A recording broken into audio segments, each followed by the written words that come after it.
Hello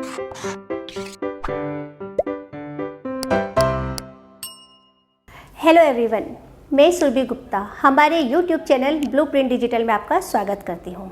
हम पढ़ रहे हैं class 9th chapter 15 improvement in food resources, खाद्य संसाधनों में सुधार। तो बच्चों, हमने अपनी प्रीवियस वीडियो में पढ़ रहे थे कि फसल की किस्मों में किस तरह से सुधार किया जाए, ठीक है। और ये फसल की किस्मों में सुधार था क्योंकि हमारा चल रहा था फसलों के उत्पादन में सुधार। अगर हमें फूड रिसोर्सेज को इम्प्रूव करना है, खाद्य संसाधनों के उत्पादन में बढ़ोतरी करनी है, तो सबसे पहले हमें जो फसल है उसके उत्पादन में, क्रॉप प्रोडक्शन में इम्प्रूवमेंट लाना होगा। और इसी क्रॉप प्रोडक्शन इम्प्रूवमेंट लाने के लिए क्रॉप प्रोडक्शन को 3 पार्ट्स में डिवाइड किया गया था।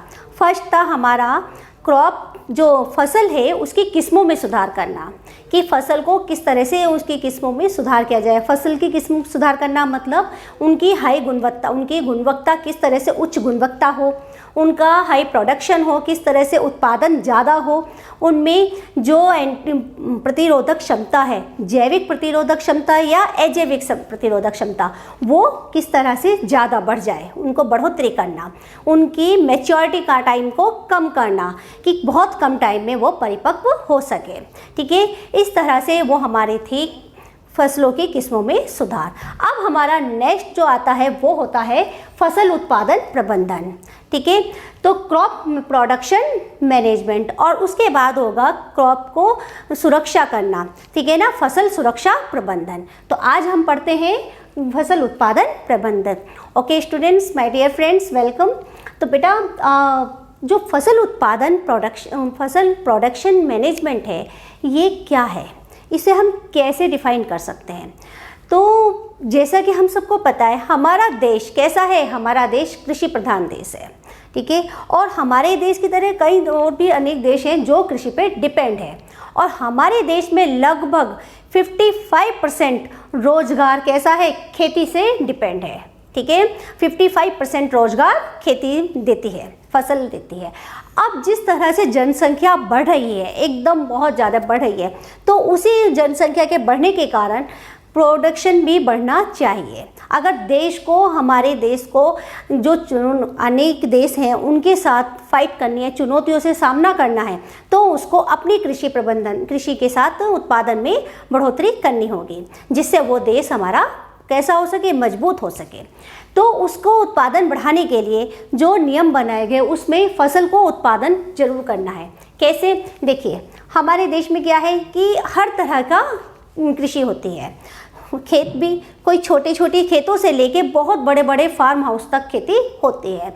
ऐसे ही किसान हैं, बहुत से बहुत निम्न वर्ग के किसान भी और बहुत उच्च वर्ग के भी हैं। जो निम्न वर्ग के हैं वो कैसे हैं, वो आज भी खेतों में जो फसल होती है उससे पहले जो प्रिपरेशन होती है सॉइल, उसमें क्या यूज करते हैं, बैलों का यूज करते हैं, बैलों का उपयोग करते हैं, हलों के माध्यम से उन्हें जोता जाता है। और जो उच्च वर्ग के हैं उनमें क्या है, अति आधुनिक मशीनों के द्वारा भी की जाती है। ऐसे ही सभी प्रबंधन जो है किया जाता है। अब हमको ये देखना है कि हम ऐसा क्यों करते हैं, क्योंकि जिससे हमें जो उत्पादन है उसको 3 विधियां देखनी है। एक तो ये कि कम लागत के साथ अधिक उत्पादन हो सके, या अल्प लागत के साथ अधिक उत्पादन हो, और या फिर उच्च लागत के साथ उच्च उत्पादन हो। तो देखिए बच्चों, जब हमारी लागत ज़्यादा लगती है तो क्या होगा, उच्च उत्पादन होना स्वाभाविक है। कैसे कि जब ज़्यादा लागत लगेगी तो बीज कैसे खरीदे जाएंगे, अच्छी गुणवत्ता वाला बीज खरीदा जाएगा। ऐसे ही उसमें जो कृषि की जाएगी वो अच्छे संसाधनों के साथ की जाएगी, अच्छी अति आधुनिक मशीनों का उपयोग होगा, जिससे उत्पादन अच्छा होगा। मगर जो निम्न है, अल्प लागत वाले हैं, उनके साथ ये परेशानी आज भी आती है, क्योंकि अल्प लागत लगाने के बाद उत्पादन भी कैसा होगा, अल्प होगा। अब देखना है कि जो फसल का उत्पादन है उसको किस तरह से मैनेज किया जाए, ठीक है। कि मैनेज करने के बाद अगर उसमें जो भी हमें लागत लग रही है उसके द्वारा, उसके साथ साथ उत्पादन कैसा हो, ज़्यादा से ज़्यादा उत्पादन हो सके।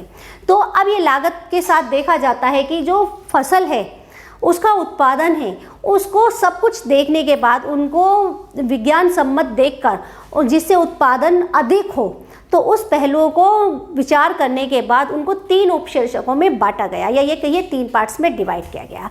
पहला है पोषक प्रबंधन, ठीक है, न्यूट्रिएंट मैनेजमेंट, सेकंड सिंचाई इरिगेशन, और थर्ड फसल पैटर्न, ठीक है। तो किस तरह से जो क्रॉप है उसको न्यूट्रिएंट्स दिए जाएं, उसका पोषण न्यूट्रिएंट मैनेजमेंट किया जाए, पोषक प्रबंधन किया जाए, किस तरह से सिंचाई की जाए, और उसके बाद कौन सी फसल पैटर्न हो। तो अभी हम देखते हैं पहला पोषक प्रबंधन। तो बच्चों हमारा आता है पोषक प्रबंधन।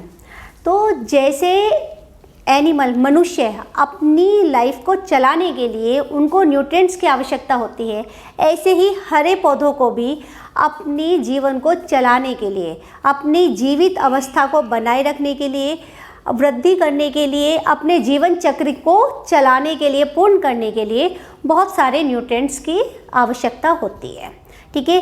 तो जो मनुष्य होते हैं, जंतु होते हैं, वो कार्बनिक और अकार्बनिक, ऑर्गेनिक और इनऑर्गेनिक दोनों तरह के न्यूट्रिएंट्स लेते हैं, मगर हरे पौधे सिर्फ कैसे लेते हैं, ये जो अकार्बनिक न्यूट्रिएंट्स होते हैं, इनऑर्गेनिक न्यूट्रिएंट्स होते हैं, उनको ही ग्रहण करते हैं, ये कार्बनिक पदार्थों को नहीं लेते, ठीक है, ऑर्गेनिक न्यूट्रिएंट्स नहीं लेते।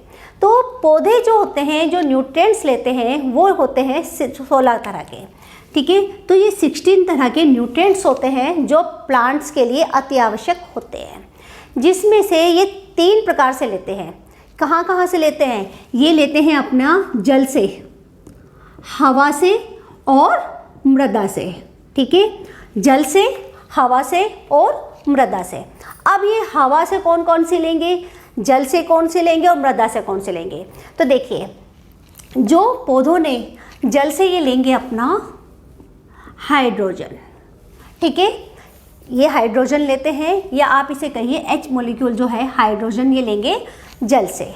वायु से लेंगे ये कार्बन और उसके साथ साथ ऑक्सीजन, ठीक। तो ये हाइड्रोजन, कार्बन, ऑक्सीजन ले लेते हैं हवा से, और बाकी के 13 जो न्यूट्रिएंट्स होते हैं ये लेते हैं ये मृदा से, मिट्टी से, ठीक है। तो इन्होंने जल से, जल जो है उसमें हाइड्रोजन घुली होती है, हाइड्रोजन प्लस ऑक्सीजन, तो वहाँ से ये हाइड्रोजन एब्जॉर्ब ग्रहण करते हैं। उसके साथ साथ हवा से ये कार्बन डाइऑक्साइड के फॉर्म में लेते हैं, कार्बन को ले लेते हैं और ऑक्सीजन को भी लेते हैं। फिर उसके बाद मृदा जो सॉइल है, सॉइल से ये न्यूट्रिएंट्स लेते हैं 13 तरह के, जिसमें से कैसे होते हैं 13 तरह में भी 2 तरह के न्यूट्रिएंट्स होते हैं। एक होते हैं माइक्रो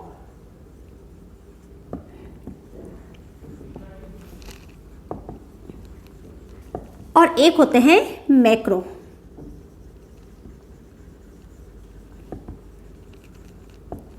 देखिए, माइक्रो मीन्स कम, तो जो न्यूट्रिएंट्स जिनकी मात्रा इनको जो आवश्यक तो है, अति आवश्यक है, मगर कैसे, जिनकी मात्रा ये कम लेते हैं वो आ जाते हैं माइक्रो न्यूट्रिएंट्स में, और जो अधिक मात्रा में लेते हैं वो होते हैं मैक्रो न्यूट्रिएंट्स। तो हमारे जो माइक्रो न्यूट्रिएंट्स होते हैं वो कितने होते हैं? वो होते हैं 7 प्रकार के, और मैक्रो जो होते हैं वो होते हैं 6। तो 6 मैक्रो न्यूट्रिएंट्स और 7 माइक्रो न्यूट्रिएंट्स ये सॉइल से एब्जॉर्ब करते हैं। अब ये माइक्रो न्यूट्रिएंट्स कौन से होते हैं? माइक्रो न्यूट्रिएंट्स होते हैं iron, copper, zinc, manganese, boron, chlorine और मोलिब्डेनम, ठीक है। और मैक्रो न्यूट्रिएंट्स कौन से होते हैं? मैक्रो न्यूट्रिएंट्स होते हैं nitrogen, potassium, phosphorus, calcium, magnesium और सल्फर, ठीक है। तो ये सब होते हैं जो किससे पौधे प्राप्त करते हैं? मृदा से, सॉइल से, ठीक है। तो अभी क्लियर हुआ हमारे कि पौधों को अपने जीवित रहने के लिए, अपना पोषण प्राप्त करने के लिए जो पोषक तत्व हैं वो 16 प्रकार के लेते हैं, जिसमें से 3 तत्व ले लेते हैं जल से, वायु से, और बाकी के 13 लेते हैं वो मृदा से। क्लियर? तो माइक्रो न्यूट्रिएंट्स कौन से हो गए? माइक्रो न्यूट्रिएंट्स हमारे हो गए आयरन, मैग्नीज, ठीक है, बोरान के बाद जिंक, कॉपर, क्लोरीन और मोलिब्डेनम। तो मोलिब्डेनम के बाद हमारे आते हैं मैक्रो न्यूट्रिएंट्स, जिसमें सबसे ज़्यादा होता है नाइट्रोजन, ठीक है, नाइट्रोजन, फॉस्फोरस, कैल्शियम, मैग्नीशियम और सल्फर। अब ये न्यूट्रिएंट्स लेने के बाद जो पोषक है जो मिट्टी से इन्होंने ले लिए, अब इसके बाद इनकी मात्रा कैसे लेते हैं, कितनी लेते हैं, ये हम देखते हैं कि कौन से एलिमेंट कितनी मात्रा में ये लेंगे। तो बच्चों अब हमारा आता है मैक्रोन्यूट्रिएंट्स और माइक्रोन्यूट्रिएंट्स की कितनी मात्रा चाहिए पौधों को। तो जैसे हमने बताया कि जो मैक्रोन्यूट्रिएंट्स होते हैं वृहद पोषक, ये इनकी मात्रा अधिक चाहिए होती है क्योंकि इनकी पौधों को आवश्यकता ज़्यादा होती है। मगर इनके अकॉर्डिंग जो माइक्रोन्यूट्रिएंट्स है उनको पौधों को उनकी मात्रा कम चाहिए। पौधों को उनकी मात्रा की अधिक मात्रा की आवश्यकता नहीं होती, कम मात्रा चाहिए, कम मात्रा की आवश्यकता होती है, इसीलिए इनको माइक्रोन्यूट्रिएंट्स भी कहते हैं। ठीक है, अब हमें देखना है कि जो मैक्रोन्यूट्रिएंट्स हैं वो किस तरह से लेते हैं। तो जो मैक्रोन्यूट्रिएंट्स हैं ये पौधे के जो शुष्क भार होता है, उसका वेट होता है, ड्राई वेट होता है, उसके 1 ग्राम में लगभग 1 मिलीग्राम से अधिक मात्रा की आवश्यकता होती है। कौन से की? मैक्रोन्यूट्रिएंट्स के। जो मैक्रोन्यूट्रिएंट्स कौन से थे? हमारे मैक्रोन्यूट्रिएंट्स थे हमारे नाइट्रोजन और पोटेशियम, फॉस्फोरस, ठीक है, कैल्शियम, मैग्नीशियम और सल्फर। इन 6 मैक्रोन्यूट्रिएंट्स की 1 मिलीग्राम से अधिक मात्रा की आवश्यकता होती है 1 ग्राम शुष्क भार में पौधे के। ठीक है, अब ये क्या काम करते हैं मैक्रोन्यूट्रिएंट्स?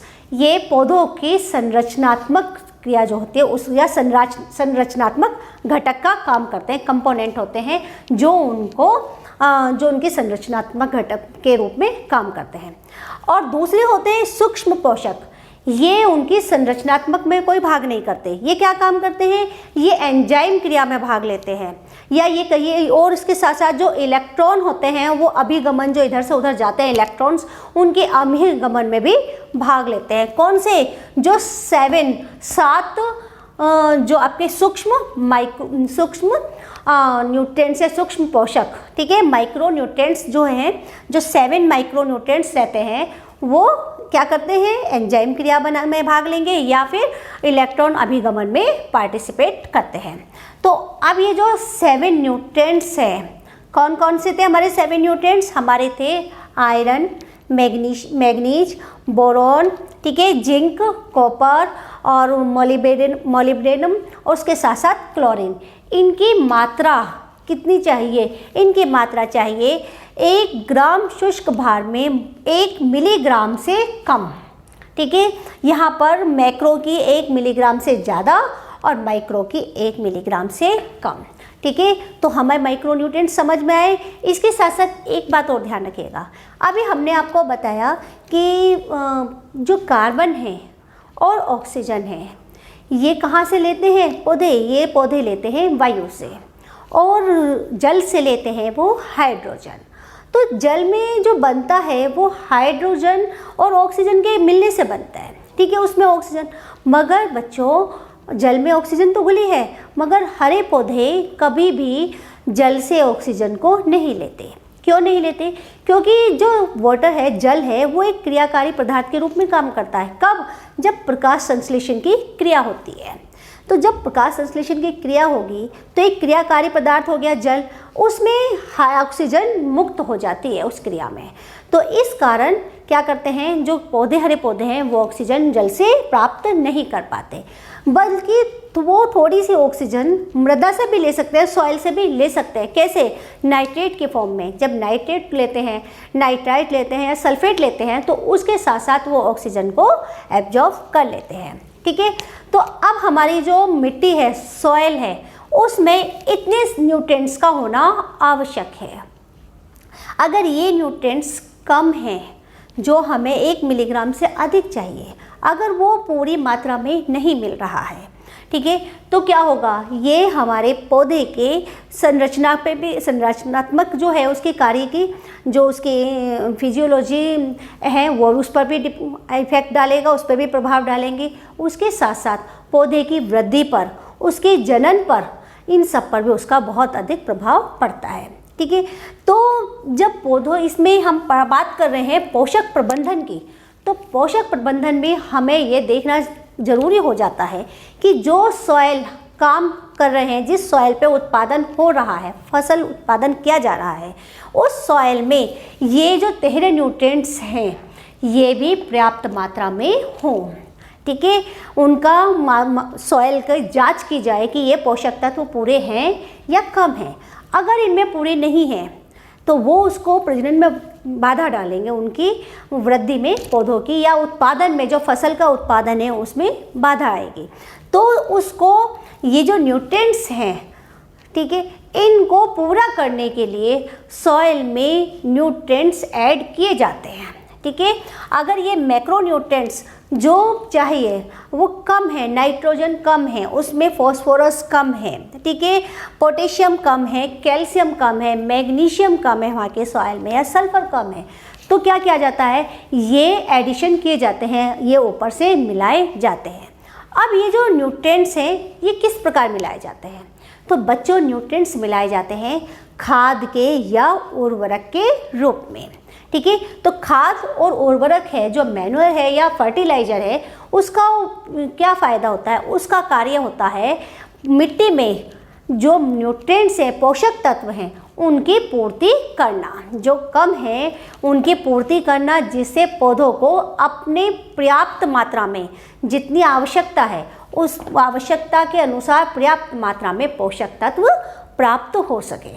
क्लियर? तो हमारे पास आ गए न्यूट्रिएंट्स, और उन न्यूट्रिएंट्स को पूर्ति करने के लिए, कम है उनको पूर्ति करने के लिए क्या मिलाएंगे? खाद या उर्वरक। अब देखते हैं ये खाद और उर्वरक क्या होते हैं और इनमें क्या अंतर होता है। फसल उत्पादन के लिए जो न्यूट्रिएंट्स चाहिए, पोषक तत्व चाहिए, उनको मृदा में, सॉइल में उनकी पर्याप्त मात्रा तक पहुंचाने के लिए क्या किया जाता है? उसमें मृदा में, सॉइल में उर्वरक या खाद को मिलाया जाता है। अब ये उर्वरक और खाद क्या है, इनमें क्या अंतर है, तो ये देखते हैं। तो सबसे पहले आती है हमारी खाद। ये खाद क्या होती है? तो बच्चों, खाद जो है ये एक नेचुरल प्रोसेस से बनी हुई वो है। इसमें क्या होता है कि मोस्टली जो खरपतवार होती है, खरपतवार यानी कि वीड्स जो होते हैं, वीड्स है या जंतुओं के अपशिष्ट पदार्थ हैं, जो जंतुओं के अपशिष्ट पदार्थ, खरपतवार या पौधे जो होते हैं, पेड़ पौधे उनके टूटे हुए, इस तरह के, या उनके अपशिष्ट जो होते हैं, बची हुई सब्जी, बचे हुए पत्तियाँ, बची हुई टहनियाँ, बचे हुए छिलके, ये सब जो हैं, ये सब क्या बनाती हैं? ये खाद बनाती हैं। ठीक है, तो ये क्या कार्य करती हैं? ये मिट्टी को उपजाऊ करने का कार्य करती है।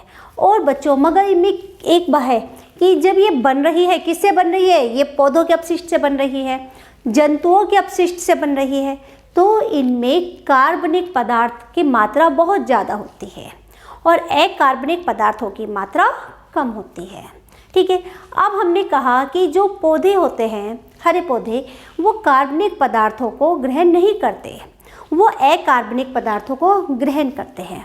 ठीक, अब हमने खेतों में जब खाद मिलाई जाती है, तो मिट्टी में खाद मिली तो बहुत बड़ी मात्रा में, क्योंकि खाद में बहुत बड़ी मात्रा में कार्बनिक पदार्थ होते हैं और अकार्बनिक पदार्थ कम होते हैं, वो खेतों में पहुंच जाती है, मिट्टी में मिल जाती है। मगर बच्चों, इसका सबसे बड़ा फ़ायदा ये होता है कि हमारी जो मिट्टी है, खेतों की मिट्टी है, जो सॉइल है, वो बहुत ज़्यादा उपजाऊ हो जाती है। कैसे? कि जितने भी अकार्बनिक पदार्थ हैं वो और कार्बनिक पदार्थ बॉन्ड के रूप में है। अब जब कार्बनिक पदार्थों को हरे पौधे नहीं ले रहे हैं, ठीक है, तो अकार्बनिक पदार्थों पौधों ले रहे हैं, और जो कार्बनिक पदार्थ हैं उनको मिट्टी में रहने वाले केंचुए और बहुत सारे सूक्ष्म जीव होते हैं, बैक्टीरिया होते हैं, फंजाई हैं, ये सब क्या करते हैं? ये एब्जॉर्ब करते हैं। ठीक है, या ये कहिए इनके कार्बनिक पदार्थों के कारण इनकी मात्रा में वृद्धि होती है। अब जो ये सूक्ष्म जीवी हैं, बैक्टीरिया हैं, ये वर्मी, ये आपके वर्मी हैं, जितने भी इसमें मिट्टी में हैं, केंचुए हैं, ये सब क्या काम करते हैं? ये सब मिट्टी को भुरभुरी करने का काम करते हैं, ढीली करते हैं। मिट्टी ढीली होगी तो उसमें ऑक्सीजन अच्छे से जाएगी, ठीक है, वाटर भी एब्जॉर्ब करेंगी। तो इस तरह से ये खाद मिट्टी में जल धारण की क्षमता, यानी कि वाटर को एब्जॉर्ब करने की जो कैपेसिटी है, उसको, हवा को लेने की, ये सब कैपेसिटी को बढ़ाते हैं और पौधों, मिट्टी में पाए जाने वाले सूक्ष्म जीवी जो पौधों के लिए बहुत उपयोगी होते हैं उनकी मात्रा भी बढ़ती है। इसके साथ साथ इस खाद की हानि ये होती है कि खाद में कार्बनिक पदार्थ ज़्यादा और अकार्बनिक कम है। अब अकार्बनिक पदार्थों की पौधों को ज़्यादा ज़रूरत होती है, तो पौधों को जो पदार्थ चाहिए वो कम मात्रा में मिल पाते हैं। ठीक है, मगर ये पौधों को कम मात्रा में भले ही मिलते हो मगर ये मिट्टी को किसी तरह का नुकसान नहीं पहुंचाते, और ये पौधों की भी संरचनात्मक है जो उसके अंदर है, उसकी किसी भी क्रियाविधि में, उसकी रचना में किसी भी तरह से कोई अंतर नहीं लाते। तो इस तरह के खाद से पौधों को भी कोई नुकसान नहीं होता, किसी प्रकार का नुकसान नहीं होता। खाद जो गोबर से बनी है, ये कहिए पादप के अपशिष्ट से बनी है, ठीक है, जंतु के अपशिष्ट से बनी है, ये थोड़ी मात्रा में ज़्यादा चाहिए होती है, ये कम मात्रा नहीं। इसको हमें कार्बनिक पदार्थों को जितनी पौधों को चाहिए उन्हें पूरा करने के लिए बहुत अधिक मात्रा में डालना पड़ता है। तो ये परेशानी होती है कि वो बहुत ज़्यादा मात्रा में उसको स्टोर करना या ये कहिए उसको ट्रांसपोर्ट करना, इसमें थोड़ी सी परेशानी आती है। ठीक है, तो अभी देखते हैं। यह आंशिक रूप से अपघटित जैविक उत्पत्ति का कार्बनिक पदार्थ है। ठीक है, तो जो आंशिक रूप से अपघटित है, कौन सी जैविक उत्पत्ति, जो जंतु और पादप इन सब के अपशिष्ट, इस तरह से ये कार्बनिक पदार्थ है।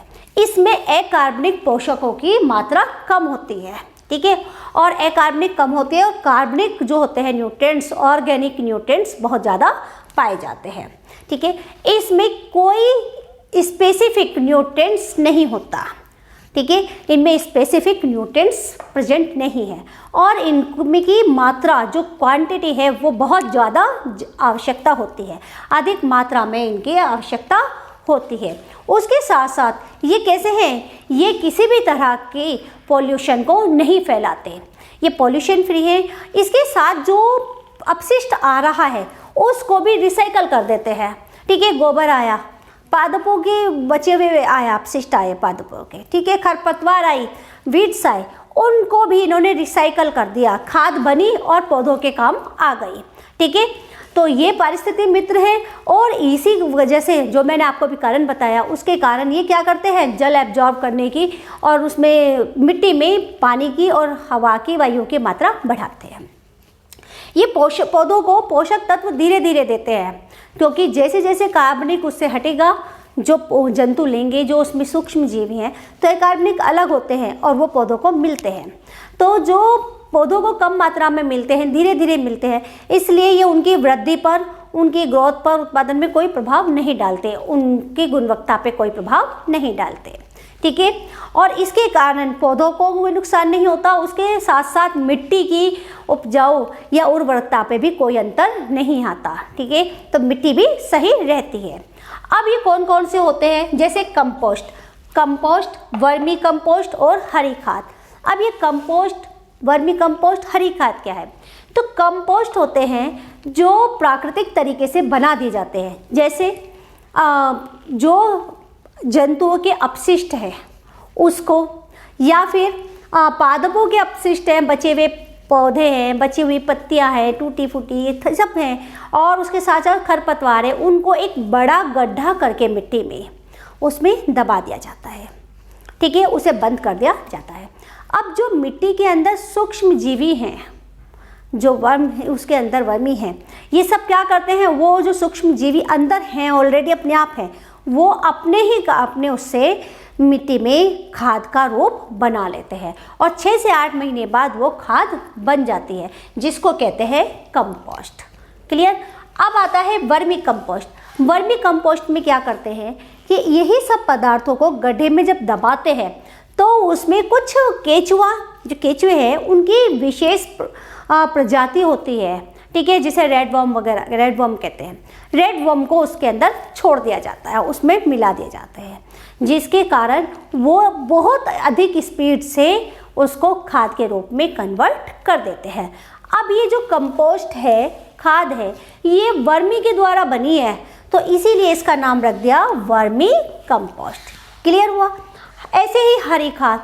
हरी खाद में क्या होता है, हरी खाद में कुछ जो हरी फली वाले पौधे होते हैं जैसे गवार है, इन सबको उगाया जाता है जो बहुत जल्दी वृद्धि करते हैं और उनको खेतों में मिलाकर चाट कर दिया जाता है। ठीक है, तो वो क्या करते हैं, वो खाद का रूप ले लेते हैं। ये हो गया हमारा खाद। अब बात करते हैं हम उर्वरक की, फर्टिलाइजर्स की। तो जिस प्रकार खाद क्या था, ये एक अपने से बनने वाली प्राकृतिक रूप से बनाया गया था जिसमें अपशिष्ट को यूज लिया गया था। ठीक है, वो ये था। अब मगर इसमें क्या है कि फर्टिलाइजर्स ये व्यावसायिक रूप से बनाया जाता है, जिसे हम कह सकते हैं ये हमारी फैक्ट्रीज वगैरह में बनाया जाएगा और किसके, ये केमिकल्स की हेल्प से बनता है। ठीक है, तो ये देखिए व्यावसायिक स्तर पर उद्योगों में निर्मित संश्लेषित रासायनिक पादप पोषक है। ये वो पादपों को देने वाले न्यूट्रिएंट्स हैं जो किसमें, फैक्ट्रीज में बनते हैं, व्यावसायिक तौर पे बनते हैं और इसमें केमिकल की with the help of chemical की हेल्प से बनाए जाते हैं। ठीक है, अब ये जो कार्बनिक है इसमें क्या होता है कि अकार्बनिक पदार्थों की मात्रा अधिक रखी जाती है, क्योंकि ये क्या है, ये तो बनाए जा रहे हैं। इसमें जो मात्रा है कम ज़्यादा करना वो किसके हाथ पे है, वो हमें डिपेंड करती है, हम कितनी भी जब्त कर सकते हैं। तो इसमें अकार्बनिक पदार्थों की मात्रा ज़्यादा और कार्बनिक पदार्थों की मात्रा कम होती है या बहुत कम होती है। अब जो कार्बनिक पदार्थ में भी जिस अकार्बनिक पदार्थ की नीड होती है वो अकार्बनिक पदार्थ इसमें अधिक कर दिया जाता है। जैसे पोटेशियम अधिक कर दिया, अगर सल्फेट की ज़रूरत है तो सल्फेट अधिक हो गया। ठीक है, तो इस तरह से नाइट्रेट की ज़रूरत है तो नाइट्रेट ज़्यादा कर दिया गया। तो इस तरह से इसमें कोई स्पेसिफिक न्यूट्रिएंट्स होते हैं। खाद में स्पेसिफिक न्यूट्रिएंट्स नहीं थे, मगर जो फर्टिलाइजर्स हैं उसमें स्पेसिफिक न्यूट्रिएंट्स पाए जाते हैं। उसके साथ साथ जब स्पेसिफिक न्यूट्रिएंट्स है तो वो जिस चीज़ की कमी है मिट्टी में उसको पूरी कर देता है, जो प्लांट के लिए ज़्यादा आवश्यक है उसको मिल जाता है। तो पौधों में इसमें वृद्धि ज़्यादा होती है, या ये कहिए आप कि पौधों को न्यूट्रिएंट्स जल्दी मिल जाते हैं, अधिक मात्रा में मिलते हैं। मगर ये जो अधिक मात्रा में न्यूट्रिएंट्स मिले हैं ये पौधों के लिए हानिकारक भी होते हैं। ठीक, और इनमें इनऑर्गेनिक मैटेरियल तो होता नहीं है, इनऑर्गेनिक एलिमेंट नहीं होते हैं, जिस कारण ये सॉइल को किसी तरह का फ़ायदा नहीं देते। उसके साथ साथ ये सॉइल में क्या करते हैं, सॉइल को नुकसान करते हैं, उसमें हानि पहुंचाने का काम करते हैं। ये मिट्टी के लिए हानिकारक होते हैं। ठीक है, और इनकी कम मात्रा की आवश्यकता होती है तो इसका एक फ़ायदा ये ज़रूर होता है कि इनकी कम मात्रा के लिए इनको स्टोर करना ईजी होता है, इनको ट्रांसपोर्ट में भी इजी रहता है, क्योंकि कम चाहिए तो थोड़ी सी मात्रा को आप स्टोर भी कर सकते हैं और इजीली कहीं भी ले जा सकते हैं और ला सकते हैं।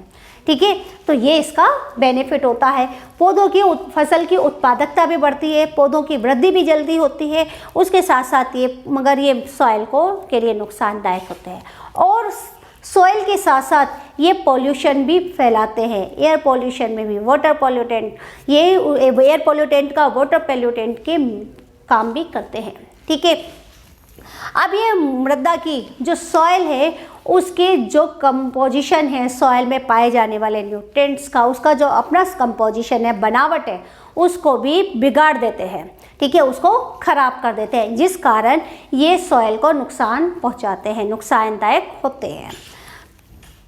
ये पौधों को एकदम प्राप्त होते हैं, जिसके कारण ये नुकसान देते हैं किसको, प्लांट को। अगर थोड़ा सा भी न्यूट्रिएंट ज़्यादा हो गया तो वो उसके लिए हानिकारक हो जाएगा। ठीक है, तो वैसे तो ये मिट्टी के लिए भी नुकसानदायक है और पौधों के लिए भी नुकसानदायक है, मगर उत्पादन बढ़ाने के लिए उनके न्यूट्रिएंट्स को एकदम पहुंचाने के लिए ये यूज में आते हैं। उसके बाद ये कौन से होते हैं, जैसे यूरिया और सुपर फास्फेट। क्लियर हुआ? तो पौधों में जो न्यूट्रिएंट्स है, पौधों में जिनको चाहिए मिट्टी से, अगर उनकी मात्रा किस तरह से पहुंचाई जाती है, तो इस तरह से अगर हम देखा जाए तो सबसे अच्छा बेस्ट होता है खाद। मगर खाद की मात्रा ज़्यादा होती है, ज़्यादा मात्रा में डलते हैं और उत्पादन कम आता है। मगर ये सॉइल की जो कंपोजिशन है, उसके बनावट है मिट्टी की, उस पर कोई अंतर नहीं डालते, मगर ये मिट्टी पे बनावट में अंतर डालते हैं। क्लियर? तो बच्चों हमने देखा कि किस तरह से उर्वरक और खाद में क्या अंतर होता है और ये क्या होते हैं, ये किस तरह से कार्य करते हैं। तो बच्चों अभी आपने देखा होगा कि अगर हम इन दोनों को पढ़ते हैं तो देखते हैं कि खाद हमारे लिए बेनिफिट होता है, सबसे ज़्यादा बेनिफिशियल खाद है और बस थोड़ा सा उसमें उत्पादन कम होता है। और इसी प्रिंसिपल को बेस बनाकर अब की जाती है ऑर्गेनिक फार्मिंग, जिसमें क्या होता है कार्बनिक खेती। इस कार्बनिक खेती में क्या है कि कोई भी किसी भी प्रकार का पेस्टिसाइड, वीडिसाइड या किसी भी तरह का उर्वरक यूज में नहीं लाया जाता और वो खेती केवल किसके साथ की जाती है, खाद के साथ मिलाकर की जाती है। तो उसमें जो उत्पादक होते हैं वो कैसे होते हैं, वो किसी भी तरह के केमिकल फ्री होते हैं, जो मनुष्य के लिए, ह्यूमंस के लिए बहुत ज़्यादा फ़ायदेमंद होते हैं। और ऑर्गेनिक फार्मिंग में कृषि के साथ साथ जो उत्पादन है, फसल आई है, वो भी गुणवत्ता अच्छी होती है, किस्म भी अच्छी होती है। उसके साथ साथ जो मिट्टी है उसकी बनावट, उसकी संरचनात्मक क्या है वो भी वो रहती है, ठीक है। किसी तरह का मिट्टी पे कोई प्रभाव नहीं पड़ता और प्रदूषण फ्री होती है, किसी तरह का कोई पोल्यूशन नहीं होता। स्वास्थ्य के लिए भी हानिकारक नहीं है वो, बल्कि कैसी है, फ़ायदेमंद होती है। इसी कारण अब जो प्रचलन में है इस टाइम वो बहुत ज़्यादा है, ऑर्गेनिक फार्मिंग को जोर दिया जाता है। जितने भी फार्म हाउस वगैरह में क्या होता है कि उर्वरक का यूज ना करके खाद को यूज करके खेती की जाती है। ओके स्टूडेंट्स, तो अगर आपको ये वीडियो मेरी अच्छी लगी हो तो आप इसे लाइक कीजिएगा, अपने फ्रेंड के साथ शेयर कीजिएगा और हमारे चैनल को सब्सक्राइब कीजिएगा। Thank you students.